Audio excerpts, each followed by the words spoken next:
you have control of this. This belongs to you. This is yours.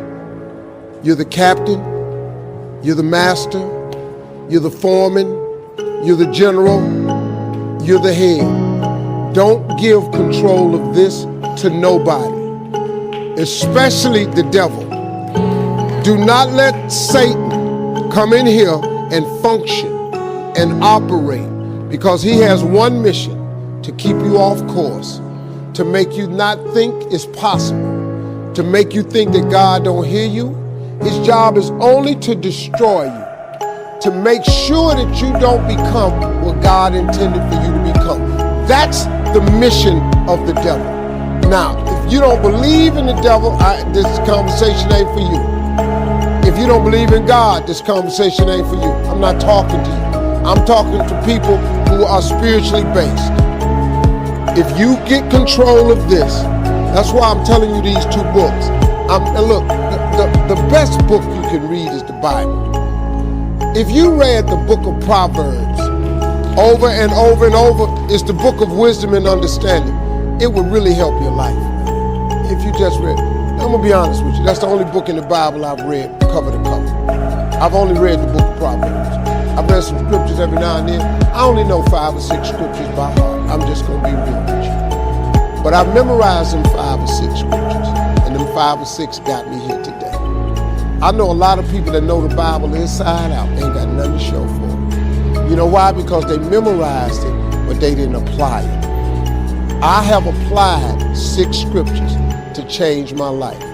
But these books that I told you about, The Power of Positive Thinking by Norman Vincent Peale and The Magic of Thinking Big by David Schwartz, you know what it does? It just teaches you how this works. Once you get this, y'all, you can change everything. Do you understand? Negativity, let me just give you this in the moment. Negativity, you can protect yourself from negativity. And that's what stops most people, negative thoughts. You can coat your mind from negativity. It's a real simple exercise to do. I do it every morning before I walk out the door. So I walk out as a positive person. You know, I get tired sometimes. That's different from being negative, because I get mentally drained from my job at times. But to coat your mind from negativity, the way you can put a coating around your mind is with one simple thing: gratitude. Gratitude erases negativity. I'm gonna show you how this works. If you wake up in the morning and you start having negative thoughts, man, this ain't my day. I woke up on the wrong side of the bed. I'm tripping, I just don't feel myself. Every time you feel, in the middle of the day, if you feel yourself doing that, stop, just stop for a second. And start going over in your mind everything you have to be grateful for. Not everything you want, everything you already have. Because what you have is substantial. You just haven't gone over the list and taken inventory in a long time. But the fact that you can walk, that's a blessing. The fact that you woke up, that's another blessing. The fact that you can see, think, reason, that's another blessing. The fact that you can go somewhere and get yourself something to eat, that's another blessing. The fact that you can go and turn the key and call someplace home, that's another blessing. The ability to dream is a blessing. The fact that you have an opportunity to get it right is another blessing. The fact that you're beautiful, that's another blessing. The fact that you have any measure of health, that's another blessing. And I'm just talking to you, I don't even know you. I could give you 50 things you ought to be grateful for right now. I don't even know you. Start coating your mind with gratitude. It'll change everything for you. I don't have a relationship with God because I'm afraid of burning in hell. I have a relationship with God because He helps me in my day-to-day living.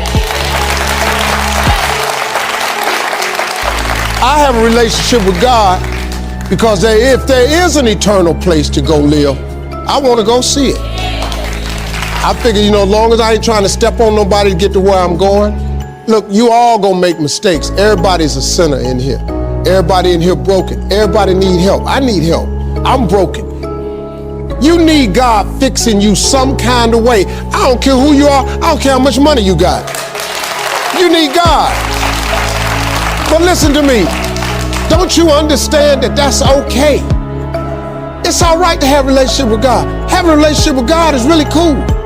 And you're looking at a street dude telling you this. But he changed people, you know. God changed people. If you followed my career any length of time, from the time I was back on the Steve Harvey show, all the way up through the Kings of Comedy, all the way up to 2005, you saw what my life was. But after 2005, he came and he got me though. Because he got sick of me. And I got sick of me. See, you know what happened to me in 2005? I got sick and tired of being sick and tired. I was so sick of me. You know, y'all saw me on TV, y'all saw this money I was making. I was miserable, man. I was at my unhappiest point in life all the way up to 2005. I was miserable. We was Kings of Comedy. The only time I had a good time was when I was on stage. The only time I had a good time, I was in front of the camera. I was with Sid and the boys, we was performing. When I got off that stage, my life was miserable, man. I was in a pain you would not believe.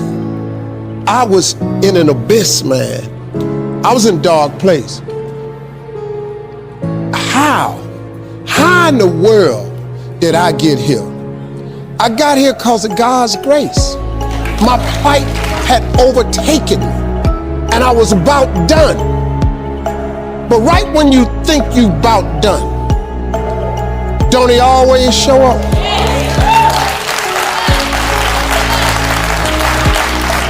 Can you name me one single thing God ain't brought you through? Can you name it? If he ain't brought you through it, he's currently pulling you through it right now. And you know how I know that's real? Because you're sitting in here. The God I serve, you can't put no limitations on him. If you just get out the way, he can show you something. He do miraculous things all the time. Why would you not want one of them miracles to happen for you? I'm sitting here, for me to be here today, the dude that I was, it's a miracle. We pray little prayers. We pray stuff that we see a way to get. You supposed to pray for stuff you can't see no way how you can get it. God is in the make your dream come true business. God is in the get your life together business. God is in the forgiving business. Don't let nobody fool you, man. Don't let nobody fool you. Don't forget to pray. Don't be ashamed to pray, and don't ever be too proud to pray, because prayer changes things. Prayer changes people too. I wake up, I play music, I tell jokes. I wake up, I meet y'all, I tell some more jokes. I get paid to play music, adult contemporary music. I play R&B. I tell jokes. And they give me a check. Hey man, can I tell you something? That's the most amazing gift.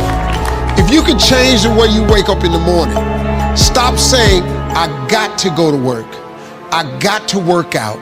I got to get this weight off of me. I got to go and meet with the people at the school. I got to deal with my coworkers.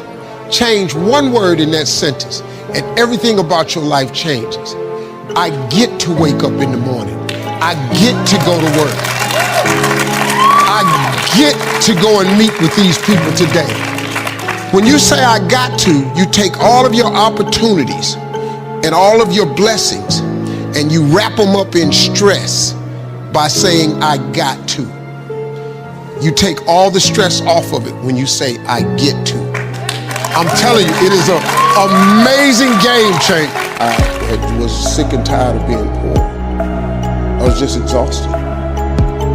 My mother was poor, my father was poor, my brothers and sisters were poor. All my friends were poor, all my relatives were poor. I lived in a poor neighborhood, we lived in a poor house. I was just like, wow, man, I watch TV. And I was, like at Christmas time, my father would put us in the car and take us out to the suburbs to see the Christmas lights. And I would see these big houses, man, with lights all on them, and they had horseshoe driveways where you just pull in and go all the way around. That was amazing to me. You know, we would pull up in the driveway, got to back out. You know, I've been doing that, and I kept saying, I told my father, I said, Dad, I said, why don't we get one of these houses? He said, boy, I ain't got no money for this kind of house. He said, but if you work hard, keep going to church like your mama say, you can make some money, you can buy you one of these houses. That was it.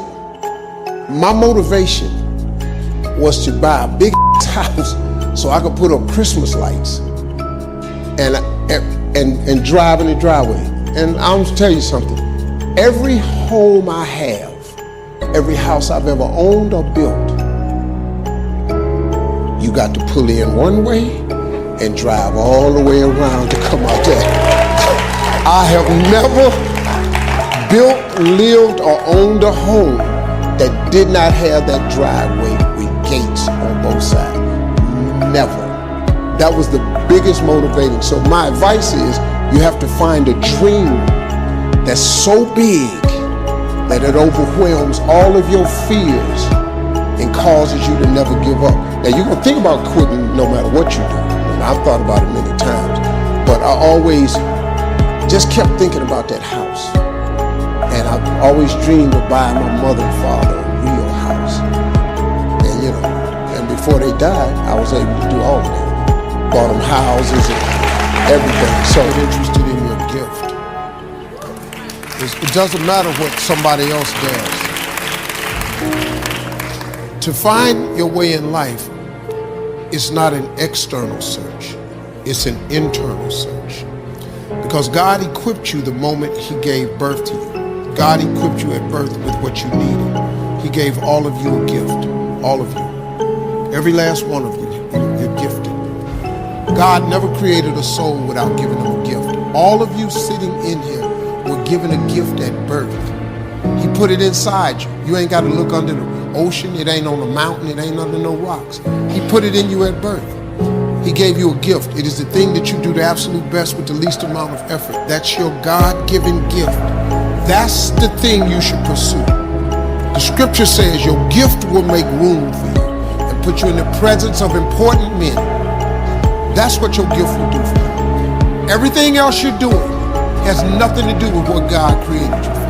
And if you're unhappy with your life, if you haven't figured your life out, if you're thinking there's more to your life than it is, it's because the only reason you have that question is because you're not living in your gift.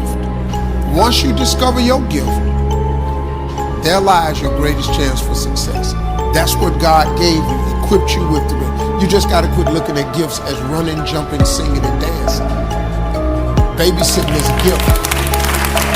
If you're a smart student, smart is a gift. If people come to your house and they in your kitchen to get their hair done instead of going to a salon, you do hair. That's your gift.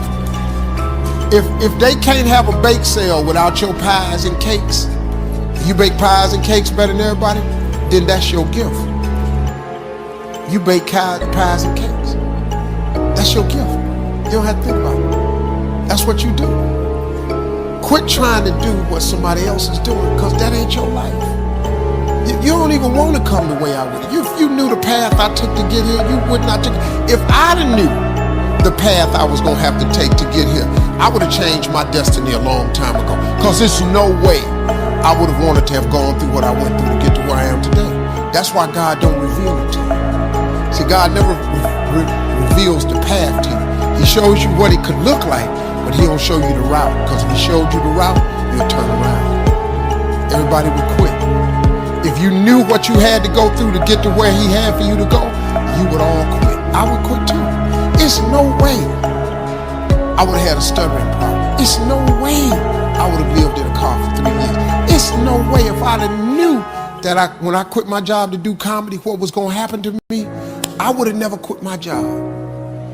But He don't show you that. He just lets you have the dream.